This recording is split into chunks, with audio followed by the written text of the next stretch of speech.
Have you ever seen a battle-hardened soldier rewarded with an entire kingdom, only to discover that his new land has no people, no buildings, and almost no hope? Most would abandon it without a second thought.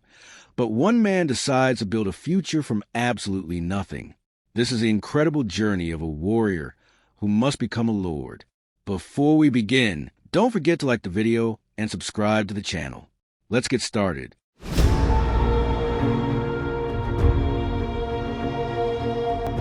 Das was a veteran soldier who had spent decades fighting on the battlefield. After years of loyal service, the king finally rewarded him with his own territory. It had already been a month since he had been placed into a carriage, almost against his will, and sent away from the royal capital. To be honest, Das wasn't happy about leaving at all. Eventually, the carriage came to a stop. One of the royal officials stepped forward and said, "We've arrived at your new domain. It's a fitting reward for an upstart orphan like you." He handed Das a map showing the borders of the territory, along with an inventory, listing the supplies personally provided by the king.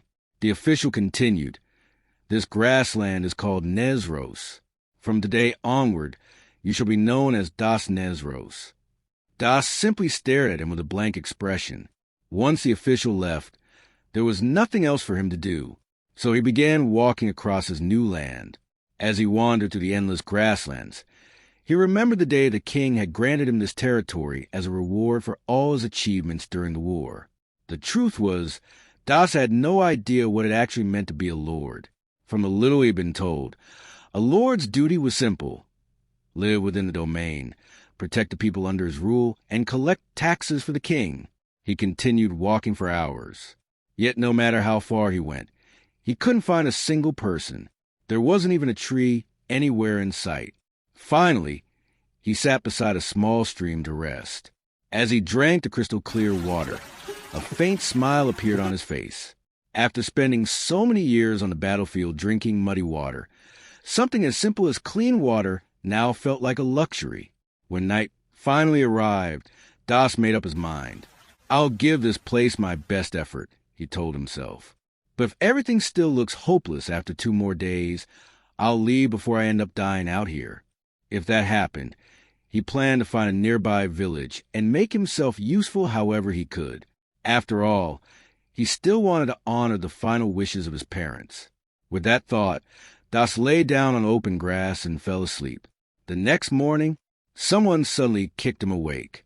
Das opened his eyes in confusion and saw a young girl standing over him.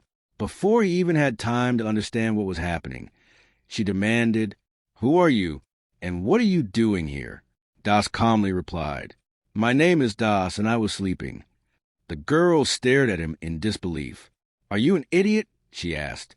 Das answered honestly, "I was told to live here. Right now, my goal is simply to stay alive. I don't want to die." The girl became even more frustrated. She was convinced he had to be making fun of her.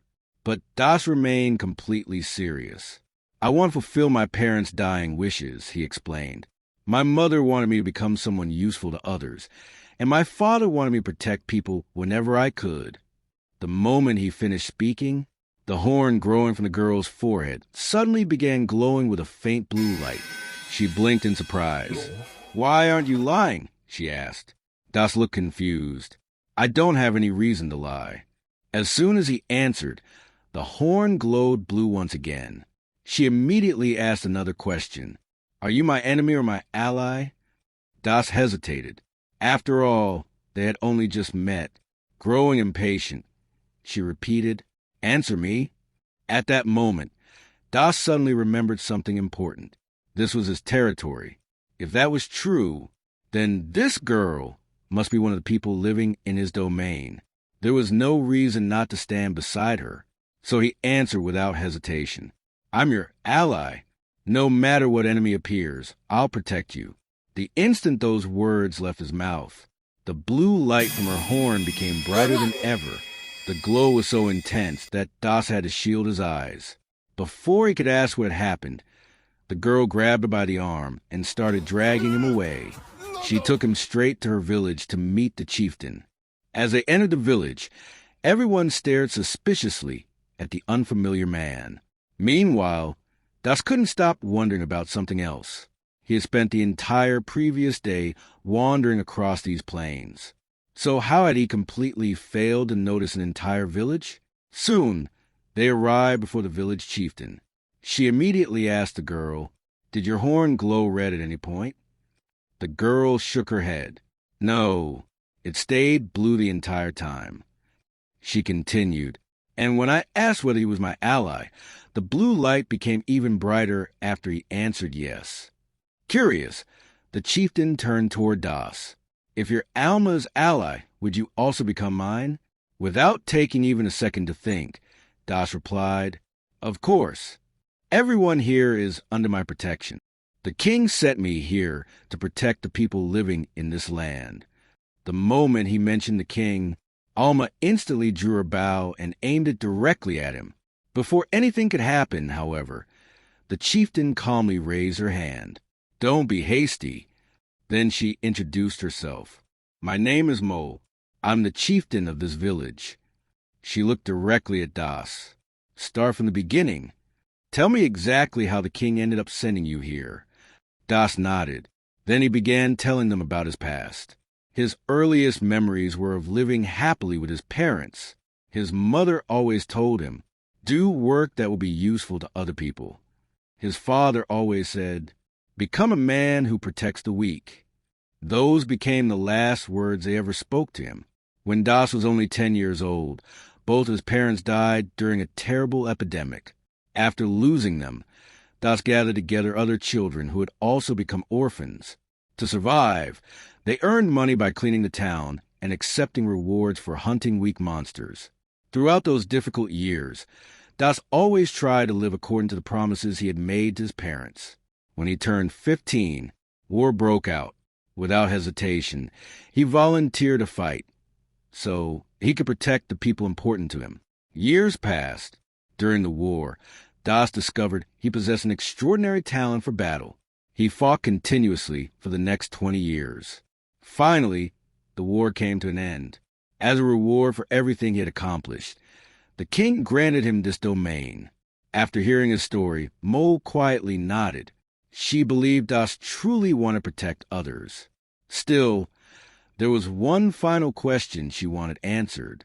"If we weren't your subjects," she asked, "would you still choose to be our ally?" Das answered immediately, "Yes." Only after speaking did he suddenly realize something. These people had never actually been his subjects. In fact, they were enemies of the kingdom. Mo finally introduced herself properly. "I am Mo, the chieftain of the Anikin tribe." She explained that, for generations, her people had fought against the kingdom over ownership of the vast grasslands. However, 50 years ago, the Anikin suffered a crushing defeat. After losing the war, they had no choice but to flee. Das looked around the village in confusion. "If you lost the war, then how have you managed to survive here all this time?" Without saying another word, Mo decided to show him. She explained that the Anikin stored mana inside the horns growing from their heads. By doing so, they could cast a variety of powerful spells. Using that magic, they concealed their entire village from the outside world. Not only did the spell hide the village itself, but also erased every trace of their presence, making it nearly impossible for outsiders to discover them. Das couldn't help feeling uneasy. "Are you sure you should be telling me all of this?" he asked. "I still serve the kingdom." Mo smiled calmly. "There's nothing to worry about. If Alma's horn had shown anything other than blue, I never would have revealed our secret to you." She then explained the true power possessed by the Anikin. Their tribe had a spell known as Soul Appraiser. Whenever they met someone whose heart carried danger or hostility, the horn on their head would shine red. If the person was harmless and held no ill intentions, it would shine white. But blue meant that the person would one day bring happiness or great blessings to the tribe. Mo continued, "If you had lied even once during your conversation with Alma, her horn would have immediately turned red. But it never did. That's why I chose to trust you." She looked at Das with a gentle smile. "I hope you become an outstanding lord someday." Then she made him an offer. The village would provide him with shelter, food, and even livestock to help him begin building his territory. In return, she asked for only one thing: never tell anyone about our village, not even the king. Das answered without hesitation. I agree. He had no reason to cause trouble for them, as long as they didn't start another war with the kingdom. He was perfectly happy to let them continue living peacefully on the plains. Mole nodded with satisfaction. Then, as if it were the most natural thing in the world, she casually announced, "From today onward, Alma will assist you with your work, and keep an eye on you as well." The moment those words left her mouth, Alma let out a loud scream. Soon afterward, the villagers helped Das set up a tent. While they worked, Alma explained why everyone in the village lived inside tents instead of permanent homes. If we ever face a danger that can't be avoided through concealment magic, we can quickly pack everything up and move. She then informed him that the rest of the supplies promised by the king would arrive shortly. Later, I'll also teach you how to take care of the livestock. Before leaving, she handed him a small pouch filled with fine powder. This is Madani dust. Scatter around, and nearby beasts will be drawn toward it. If you hunt them, you can trade their meat and hides with our village in exchange for more supplies. Das thanked her. Without wasting any time, he immediately set off to hunt. After walking a considerable distance away from the village, Das suddenly stopped. Only then did he realize he had forgotten something important. He had never asked Alma how much Matani dust he was supposed to use. Since he had absolutely no idea, he simply emptied the entire pouch onto the ground. Then he waited. It wasn't long before the earth began trembling. A massive herd of black geese charged straight toward him.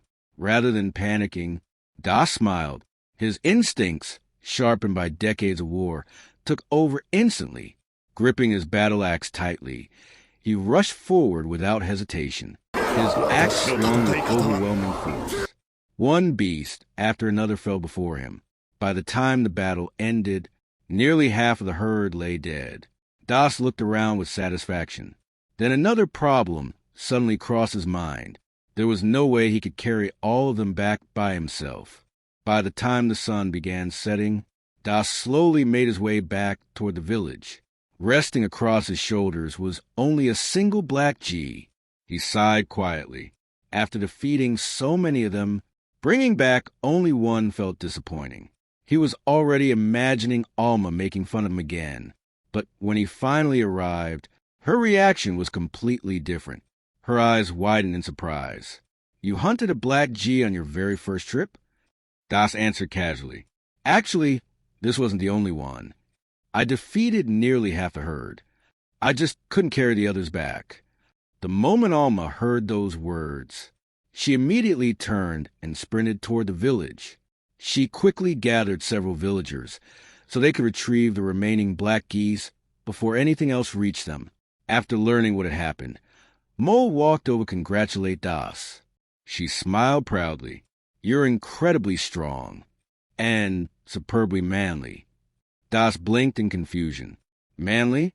What exactly does that mean?" Mole answered without hesitation. "A man's worth is measured by whether he's hardworking and dependable. Those are the qualities that make someone truly manly. Everything else means nothing to a woman." Then she added with a teasing smile, "If you ever marry Alma, people will naturally expect a much larger wedding gift than usual." Das nearly jumped. "Wait. Nothing like that is happening." Mole simply laughed. "Don't worry. Humans and the Anakin are perfectly capable of having children together." Das had absolutely no idea how to respond. The following morning, Das woke up to the smell of breakfast. Alma had already prepared the morning meal. After taking a bite, Das smiled. "You're an excellent cook." Alma looked pleased. Then she asked, "Where are you planning to hunt today?" Das tilted his head. "Wasn't everything we brought back yesterday enough?" She shook her head. "Not even close." She explained that if Das wanted people to settle in his territory someday, he would need proper facilities, a well, a privy, and many other necessities. If he wanted the village craftsmen to build them, he would need more valuable goods to trade. Das immediately replied, "Then I'll hunt more black geese." Alma quickly shook her head again. "No, you should hunt monsters instead." She explained that monster meat was contaminated by miasma and couldn't be eaten. However, their claws, horns, and especially the magic stones hidden inside their hearts could all be sold for a high price. Das asked, "Are there any monsters nearby?" Alma nodded. "I can locate them using the power of my horn." At first, Das objected. He didn't want her getting involved in something so dangerous. But after thinking it over, he reluctantly agreed to let her guide him. If you're enjoying Das's journey from a lonely soldier to a true lord, make sure to like the video and subscribe to the channel. Later that day, Das was brushing the sheep's wool when several villagers arrived with the remainder of the supplies promised to him. They apologized. "Your yurts aren't finished yet." Das smiled. "That's all right. I'm not in any hurry." Just then, Alma stepped outside, wearing clothes suitable for traveling. For a brief moment, Das couldn't help staring at her. The nearby villagers immediately became jealous enough to look like they might explode. Embarrassed, Das quickly cleared his throat. "Let's get going. We still have monsters to hunt." The two of them soon left the village together. Das and Alma continued traveling across the endless grasslands. After walking for some time, Alma quietly stopped. She closed her eyes and began reciting a spell. A faint glow spread from the horn on her forehead as she used her magic to search the surrounding area. A few moments later, she opened her eyes. "I found it," she said. "It's a large monster." Das nodded. "I'll go take a look first." Alma immediately shook her head. No. She reminded him that she could use concealment magic. "If things become dangerous, I can hide both of us and we can escape." Das accepted her reasoning, and the two of them carefully moved closer together. Before long, they finally saw the monster.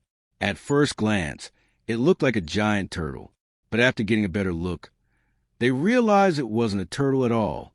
It was an earth dragon. Das gripped his battle axe. Without hesitation, he stepped forward. Seeing what he intended to do, Alma quickly warned him, "Don't. It's too reckless to fight an earth dragon alone." But Das paid no attention. He simply told her, "Stay hidden." Then he charged straight toward the monster. Das swung his axe with all his strength. The blade crashed against the dragon's thick scales. Clang! The attack failed to leave even a scratch. The scales were far tougher than he had expected. Without slowing down, Das immediately changed tactics. If the scales couldn't be broken, then he would attack its weak points instead.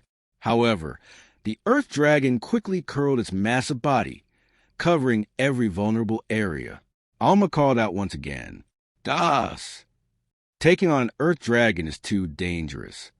Still, Das refused to retreat. He would rather exhaust every possible option before giving up. With incredible speed, he climbed onto the dragon's back and repeatedly swung his axe. Again, and again, and again. Each powerful strike echoed across the grasslands. But the dragon's scales refused to break. Instead, the blade of his axe began chipping apart. Even so, Das continued attacking. Using nothing but his determination, he reinforced his weapon with pure will and kept swinging. Meanwhile, the thick miasma surrounding the earth dragon gradually began affecting Alma. She struggled to endure its poisonous presence. Realizing they couldn't continue fighting forever, Das made a decision. One more attack, then we'll retreat. He gathered every ounce of strength he had left and swung his axe one final time. This time, a single scale finally shattered. The earth dragon roared in fury. In response, it launched a barrage of fireballs directly at Das. Instead of panicking, Das used the opening created by the attack. He immediately struck one of the dragon's exposed weak points. The blow wounded the beast. The earth dragon let out another furious roar. Then it began gathering enormous amounts of magical energy. A final fireball slowly formed before its mouth. This time, its target wasn't Das. It was Alma. The instant Das realized where the attack was aimed, he moved without hesitation. Using every bit of strength remaining in his body, he delivered one last strike to the dragon's back. The attack pierced its weak point. The earth dragon collapsed. It was dead. Not long afterward, two villagers who had been searching the mountains for Das and Alma happened to discover them. They froze in place. For a long moment, neither of them. Not long afterward, two villagers who had been searching the mountains for Das and Alma happened to discover them. They froze in place. For a long moment, neither of them could process what they were seeing. When the group finally returned to the village, news spread almost instantly. Everyone was stunned. Das had defeated an earth dragon by himself. The entire village immediately erupted into celebration. However, transporting the enormous dragon back to the village proved to be a challenge of its own. By the time they finally managed to move the massive corpse, morning had already arrived. Later, Mole approached Das. She looked at the dragon before turning back to him. I still can't believe you actually defeated an earth dragon by yourself. Das didn't pay much attention to the praise. Instead, he asked a simple question. Would trading this dragon be enough to get a well and a privy built? For a moment, Mo almost laughed. Enough? She smiled. One leg alone would be more than enough to build several wells and several privies. Das blinked in surprise. It's worth that much? Mo nodded. Far more. She explained that the dragon's value exceeded anything the village could fully repay.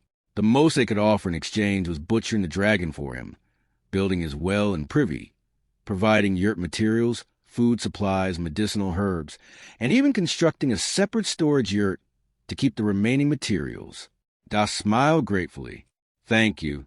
You're getting married, whether you thought about it or not. She continued, our village won't miss the opportunity to build close ties with a neighbor who can kill earth dragons. Then she added with a smile, even if you somehow avoid marrying Alma, every unmarried woman in this village will soon be knocking on your door after seeing what you've accomplished. Das sighed. That sounds like a serious problem. Mole chuckled. Don't worry. Alma has already gone to speak with her parents about the marriage. Das suddenly realized something. Is that why I haven't seen her since we returned? Mole nodded. Exactly. After thinking quietly for a moment, Das asked, So, does that mean we're engaged now? Mole shook her head. The Anikin don't have engagement customs like humans. Among our people, you simply get married. The only decision is when the wedding takes place. She paused before adding, building stronger ties with the people around you will only help if you truly intend to become a proper lord here. Das understood what she meant.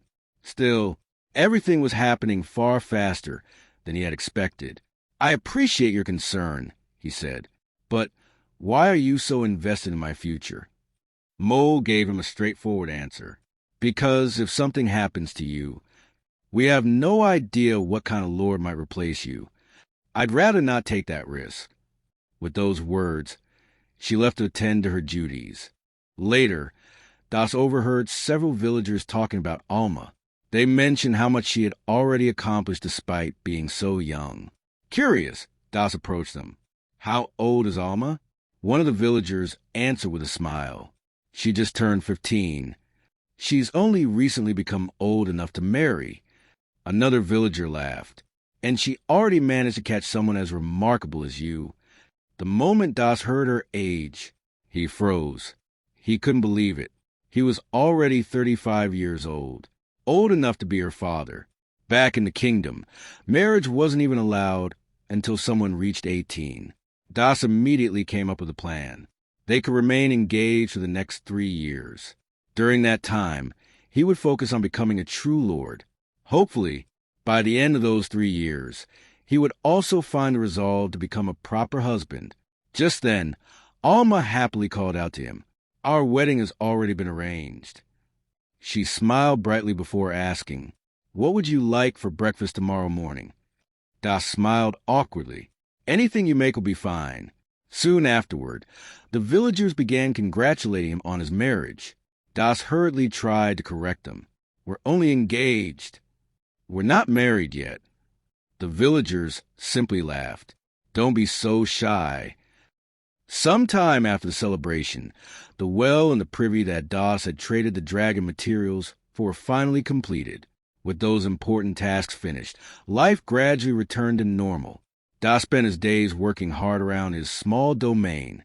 After finishing another yurt, he stepped back and admired his work. It wasn't perfect. Still, he smiled with satisfaction. "Not bad for my first attempt." Even so, he knew he still had a lot to learn. If people ever came to settle in his territory, he wanted to build yurts good enough that none of his future subjects would ever have to sleep outside. Before he could think any further, Alma called out to him, "Das!" He turned toward her. The horn on her forehead was glowing green. "I've detected a monster coming from the north," she said. "I placed a life detection spell over grasslands, so I can sense whenever people or monsters enter the area." Das immediately asked, "How many are there?" Alma shook her head. "Only one. It isn't very large, but it's heading straight toward us." Das had no intention of allowing any monster to destroy the well and privy they had worked so hard to build. Without hesitation, he decided to hunt it down before it reached their home. As soon as he announced his plan, Alma spoke up. "I'm coming with you," she explained. "Even if it's only one monster, we should fight together instead of facing it alone." Das looked toward the two bears. "What about France and Francis?" "They're sleeping. If nobody is here when they wake up, they'll become lonely and start crying." Alma nodded. She explained that bears who became attached to humans suffered terrible anxiety whenever they were left alone. Fortunately, several villagers were arriving with supplies. Alma asked them to stay behind and watch over the bears while she and Das were gone. The villagers gladly agreed. Not long afterward, Das and Alma found the monster. They hid behind a large rock and quietly observed it. It was an ogre. Das narrowed his eyes. "We can't let it get any closer." The moment he finished speaking, both of them rushed forward together. Alma fired an arrow. The ogre reacted immediately and knocked it aside before it could hit. At the same time, Das charged in with his axe. To his surprise, the ogre was incredibly quick. It easily dodged his attack. Das attacked again. But once more, the ogre stayed out of reach, refusing to let him land a clean blow. Seeing this, Alma shouted, "I'm going to slow it down. Keep attacking." She fired another arrow. This one struck the ogre directly in the leg. Its movements instantly became slower. Das didn't waste the opportunity. He leaped high into the air. With all his strength, he brought his axe crashing down. The strike cut straight through the ogre. The battle was over. Afterward, Alma smiled. Fighting together worked well. Then she added with complete confidence, "After all, we're married now." Das immediately tried to correct her. "No, we're not. We're only engaged." Before he could continue explaining, Alma suddenly stepped backward and wrinkled her nose. "The ogre's blood smells awful." She looked directly at him. "Go wash yourself.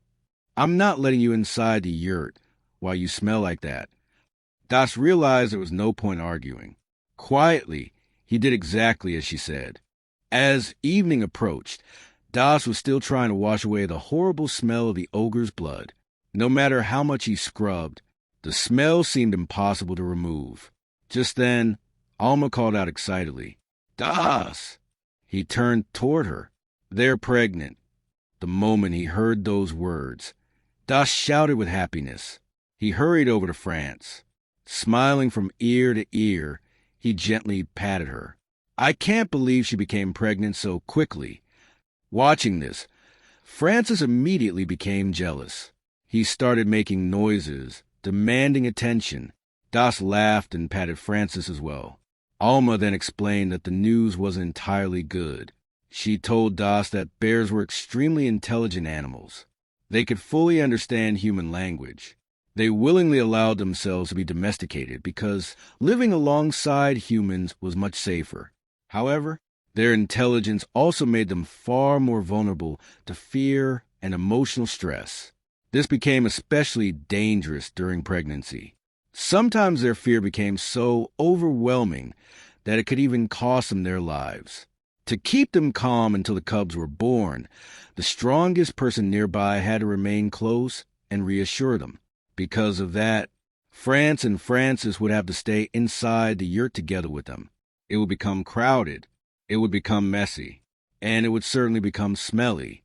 But there was no other choice. Das listened quietly before asking only one question. "Is that all?" He smiled warmly. "That doesn't bother me at all. France and Francis are part of our family. If staying together keeps their child safe, then a little mess means nothing."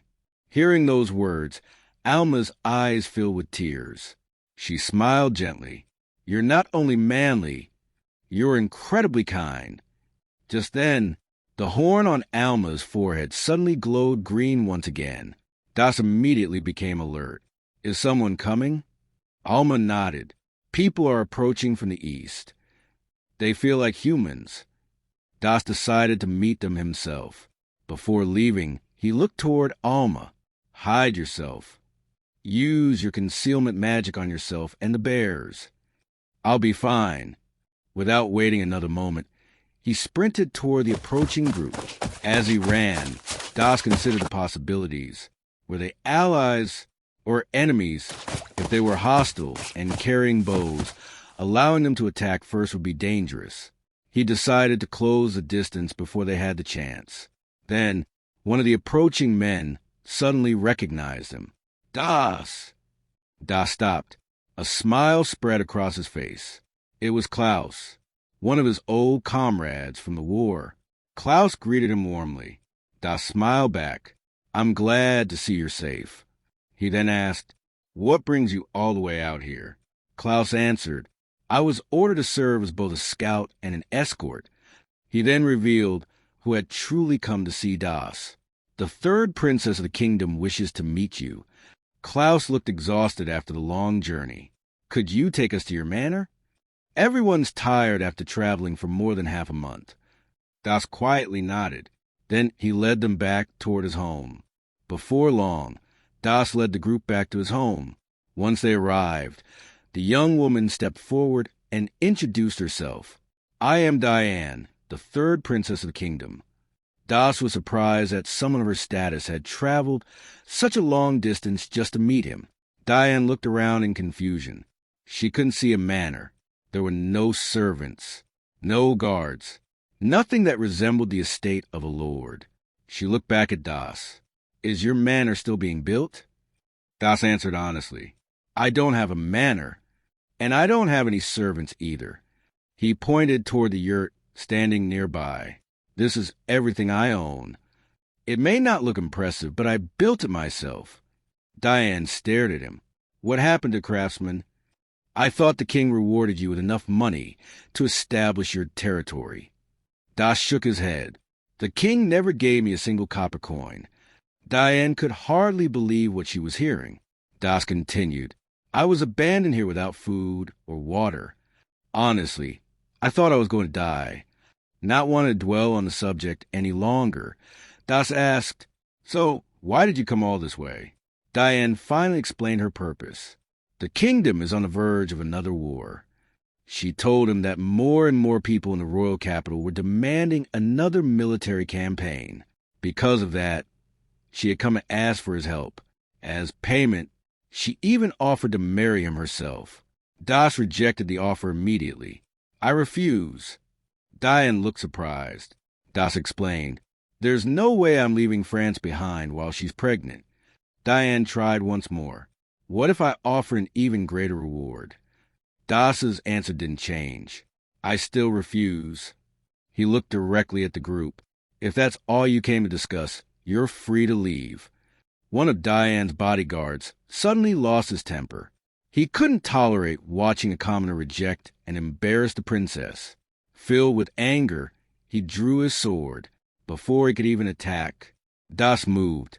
With effortless strength, he shattered the man's sword. Silence fell over the group. Das calmly repeated himself, "Please leave." This time, no one argued. Having no other choice, they turned around and departed. As she walked away, Diane couldn't hide her frustration. She had never expected to be rejected. Quietly, she vowed to herself that one day she would make Das regret his decision. After the visitors disappeared into the distance, Das returned to the yurt. Only then did Alma release her concealment spell. She and the bears finally became visible again. Alma looked at Das. "While they were here, one person's soul made my horn glow blue. The others caused it to glow either red or white." Das blinked. "How long were you watching?" Alma answered honestly. "France became anxious because I couldn't stay beside her. So I hid myself in the bears nearby with concealment magic and watched everything from there." Das smiled gently. He apologized to France for leaving her alone. Then he praised Alma. "You handled everything well." Afterward, he asked another question. "The woman whose presence made your horn glow red, was she hostile toward you?" Alma shook her head. "Not exactly." She explained that because they were now family, her soul appraiser had changed. It could now sense hostility directed toward either of them. The following morning, Das woke up to the smell of breakfast. As usual, Alma was preparing the morning meal. Suddenly, the horn on her forehead glowed green once again. She looked toward the distance. "Another human is approaching." Das wondered if it was simply a traveler who had lost their way. He decided to go and check. Before leaving, he looked at Alma. "Are you coming?" She nodded. "There should only be one person. I'll use concealment magic again. I don't want France and Francis becoming anxious if we're separated." Das agreed. The two of them headed out together. After traveling for a while, Das finally spotted the approaching figure. A smile crossed his face. It was Klaus. Das called out to him. Relieved, Klaus hurried over. "I finally found you. I've been searching everywhere, but I completely lost my way." Das noticed something different. Klaus was no longer wearing his armor. He asked, "Why didn't you return to the capital?" Klaus gave a small smile. "I've been dismissed from military service." He explained that both his armor and his sword had been taken away. Das immediately became concerned. Was it because of what happened with Princess Diane? Klaus quickly shook his head. No. He explained that if another war began, he would be sent straight back to the battlefield. After spending so many years fighting, he no longer wanted to take part in another pointless war. Because of that, he had deliberately ensured that he would be dismissed from the army. Then Klaus looked directly at Das. "Would you let me work for you instead?" "I'd like to become your personal soldier." Before Das could answer, Alma spoke. "I don't have any objections." Hearing an unfamiliar voice, Klaus jumped in surprise. He looked around in confusion. "Where did you come from?" Only then did he notice Alma along with the two bears. Das laughed. "It's a long story. I'll explain everything after we get back."